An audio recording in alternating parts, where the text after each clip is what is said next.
Well, Absolutely incredible. Oh, you've been to Taiwan? Love it. Absolutely incredible. Yeah. place. So what were you doing there? I was just visiting a mate on a year abroad. Just visiting a mate? Yeah, just visiting a mate for about 2 weeks. So when you hear the word Taiwan, what do you think of? I think of bastion of democracy again in a part of the world which is lacking in a lot of democracy at the moment. Taipei 101. Yeah, thank you so much for supporting Taiwan. No, absolutely. We really appreciate it. Yeah. Have a good day. Right, yeah, take care, guys. Take care. Bye. Awesome guys. Awesome guys. 如果我告诉你，在亚洲有一个地方可以自由批评政府、同性伴侣合法结婚、媒体敢对高层，甚至你想穿什么、信什么、爱谁，全都随你高兴，这听起来很不像亚洲的标准配置吧？但这个地方真实存在，它就是台湾。到底台湾的自由有多惊人？为什么有人说它是亚洲最自由的国家？今天我们就来揭开台湾的自由密码。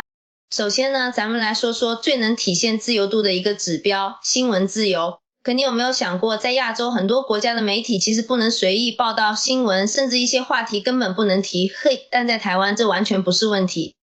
媒体可以大胆批评政府，曝光社会问题，甚至在电视节目里公开嘲讽政治人物，这在一些国家简直是不可想象的事情。可以比如每当台湾总统选举前，各大新闻台都会对候选人进行无情的拷问，主持人可以直接问成：你怎么保证不会贪污？你过去的丑闻要怎么解释？这种新闻环境让台湾的政客不敢懈怠，因为人民的眼睛是雪亮的。你敢在电视上骂总统吗？在很多亚洲国家，公开批评政府可能会让你社交失踪，但在台湾该电视节目天天炮轰政客，打开台湾的新闻台，你会看到各种媒体毫不客气地批评政府政策，甚至有时骂得比网友还狠，有些节目甚至狂吼式讨论，仿佛政坛版的相声表演，让人哭笑不得。所以台湾有敢说真话的媒体环境，台湾的言论自由度可是领先亚洲哦。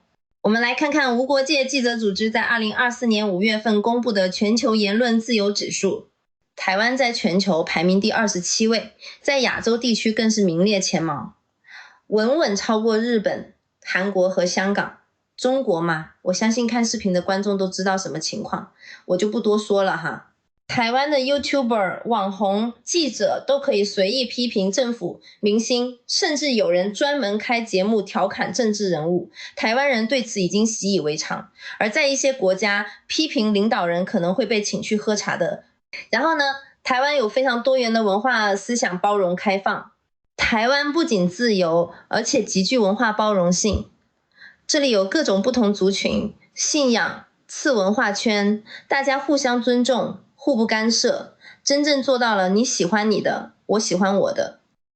首先是信仰自由，台湾是亚洲宗教最自由的地方之一，从佛教、道教到基督教、伊斯兰教，甚至无神论者都能找到自己的社群。台湾还有许多庙宇、教堂并存的街区，有时候一条街上能看到佛寺、清真寺、教堂，完全没有冲突。第二呢，说到次文化，台湾也可以说是爱好者的天堂。这里有动漫、嘻哈、电子音乐、cosplay、重金属、朋克等等，在台湾任何一个小众文化都能找到自己的天地。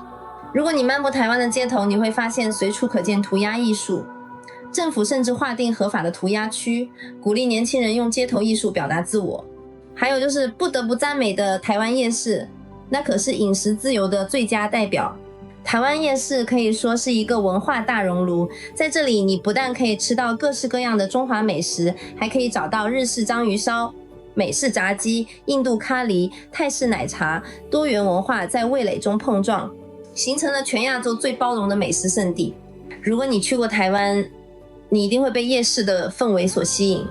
不论是台北的士林夜市、高雄的六合夜市，还是台中的逢甲夜市，这里不仅是吃货的天堂，更是台湾文化最真实的缩影。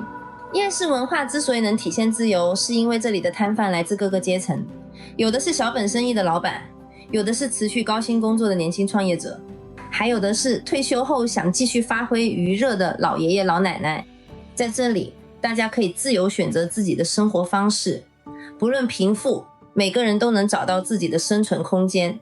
这种自由度是许多国家所没有的。外国游客的普遍感受是，台湾人真的是太热情了。有一位日本游客第一次来到台湾，刚走进夜市，老板就用日语热情地招呼他，你好，让他瞬间有了家的感觉。他点了一碗牛肉面，结果吃了一口就惊讶地说，这比我在日本吃到的拉面还要好吃。摊主听到后直接送了他一杯冬瓜茶，还对他说，欢迎再来台湾。这就是台湾一个随处都能感受到人情味的地方。自由不只是法律上的自由，更是一种人际关系上的宽容和开放。再说说台湾的安全性，只要在台湾生活的女生感触最深的就是女生深夜出门是根本不用担心的，那里可是超安全。在某些地方，女生天黑后不敢一个人走夜路，但在台湾，不仅街道灯火通明，就算是凌晨2点的便利店，依然有人在悠闲的买啤酒、吃泡面。根据南北2024年公布的台湾的治安数据，夜间安全指数是 86.5， 稳稳进入全球前5。台湾的犯罪率和街头抢劫、偷窃率的评分都是极低。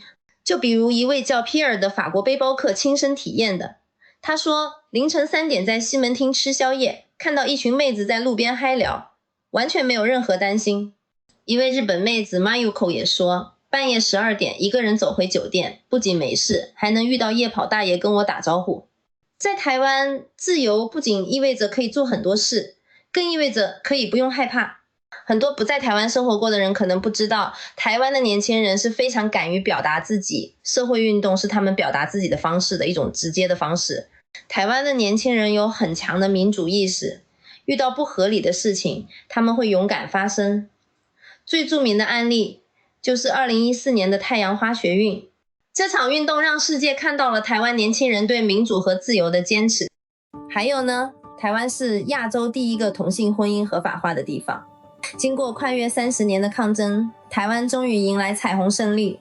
台湾不仅在新闻自由方面领先，在人权平等方面也走在亚洲最前列。2019年5月24日，台湾成为亚洲第一个同性婚姻合法化的地区。就在同一年，超过5000对同性伴侣登记结婚，成千上万的 LGBTQ 家族群在街头庆祝，这一幕轰动全球。这背后有着一段感人的历史。早在1986年，台湾同志权利倡导者祁家威就开始推动同性婚姻合法化。他曾在法院外举着我要求结婚的牌子，却一次次被拒绝。但他没有放弃，几十年来一直为平权而奋斗。终于2017年，台湾司法院裁定同性婚姻合法化是宪法保障的基本人权，必须在2年内落实。2019年5月，台湾正式通过同性婚姻法案，这一天也被 LGBTQ 群体称为台湾的彩虹革命。如今，台湾的同性伴侣不仅可以结婚，还可以合法收养孩子，真正实现了法律上的平等。相比之下，很多亚洲国家至今仍然不允许同性婚姻，台湾无疑是整个亚洲 LGBTQ 群体的希望之光。有一对情侣 Ryan 台湾人和 Rai 中国大陆人，因为中国大陆不承认同性婚姻，他们无法在台湾登记结婚。虽然台湾已经迈出了重要一步，但由于中国大陆的政策，他们的婚姻仍然无法在法律上得到完整的承认。这个故事引起了广泛讨论，也让人们思考什么时候亚洲其他国家才能像台湾一样真正做到平等和尊重。在亚洲， LGBTQ 话题一直是禁忌，甚至在某些地方出柜等于违法。但台湾不仅保护 LGBTQ 群体，还每年举办盛大的同志大游行，吸引了上万人参加，热闹程度堪比嘉年华。我们看看外国人怎么说。对来自香港的情侣说道，在台湾，我们终于能光明正大的牵手，而不用担心被歧视。还有一位来自日本的 LGBTQ 活动家 Yuki 说道，当我看到台湾人一起为我们的权利呐喊时，我感动得哭了。所以结论就是，台湾的自由度在言论、社会开放、LGBTQ 权益等多个方面都领先亚洲，甚至在全球范围内都属于自由派代表。作为一个从小生长在大陆，最后终于走出来的人，我其实是深有感触。最后我想说的是，自由不是想做什么就做什么，而是可以选择做自己。而台湾的自由正是给了人们更多的选择。你可以信仰不同的宗教，却不被强迫改变。